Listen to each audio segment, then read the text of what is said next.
Well, welcome back. Mr. Obsolete here. Well, today we're going to be talking about a excellent little nipper saw. I've had this in a number of our other videos, but I'm going to be going through different ones and talking about their features, good and bad, and go out and do some cutting with it also. So anyway, this is a Frontier saw that was made in Canada. This is an F35 model, which is a 1979. And they were 34.4 cc, and it has a 3/8 low profile chain. They could run up to a 16-inch bar. There's a 15 here. 9 pounds and 6 ounces just for the power head. Layout's very simple. Getting your gas and oil up here. Recoil. The choke is right here. Kill switch is right here. And your oiling button right here. So, one thing that's neat about this saw, a lot of small cheap saws didn't have a bucking spike, and some of the little home lights I have are actually plastic. This is actually metal. They're actually relatively sharp. It's actually quite effective where most of the others are not.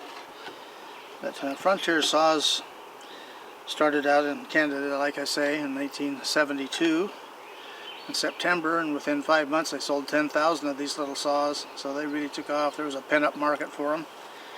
They were popular for home, farm, in-tree service, and pulpwood, and just general purpose little saw. One thing, I've tried this against some of my other small saws, and this is actually the most powerful small saw I own. It actually outperforms my Mini Mac just by a teeny smidgen. And anyway, this saw was sold by a whole bunch of different names and different companies too. Eventually Electrolux, which owned Husqvarna, bought them out. That was in late '79. But you know, if you had a chain store, they would put a private label on it, and you know, they sold these as Husqvarnas, Partners, Pioneers, John Sered, and a bunch of private labels. So they were good little saws. I mean, for those companies to sell them and warranty, take care of them, had to be good. Okay, well, we're just about ready to go out and do some cutting, so we're going to do some light work like this saw, and then we'll actually do some cutting at the last with a little bit bigger wood and see how it does. So we'll see you at the trees. Well, we're out here and ready to cut up some of the branches here into kindling. So get our eyes and ears on here,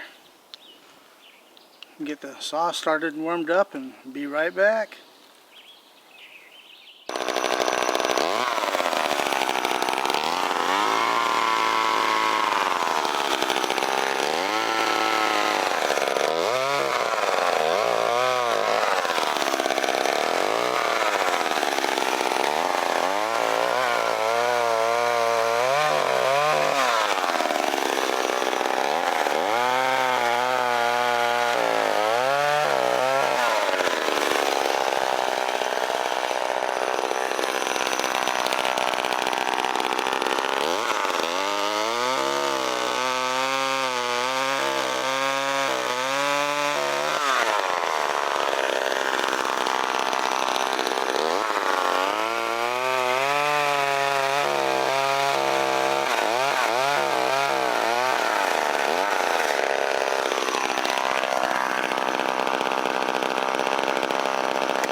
Quick and easy. Great little saw. We'll cut up some bigger wood next.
Well, you can see this little saw is a real performer.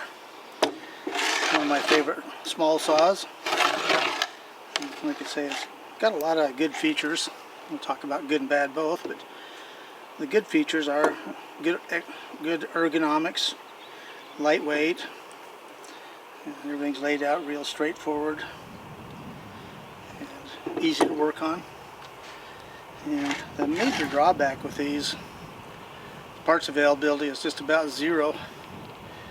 Now this saw originally was probably purchased by Mr. C or his dad, and they'd used it for a long time. I mean, when I got it, the chain and the clutch drum and the sprocket were just completely wore out, and the ignition switch was broken, and just, you know, needed a lot of TLC. The bar needed a major service. Well, the other little challenge on these, you know, you cannot take this to a small engine shop or somebody like that, and they won't work on it because they don't have parts available for them.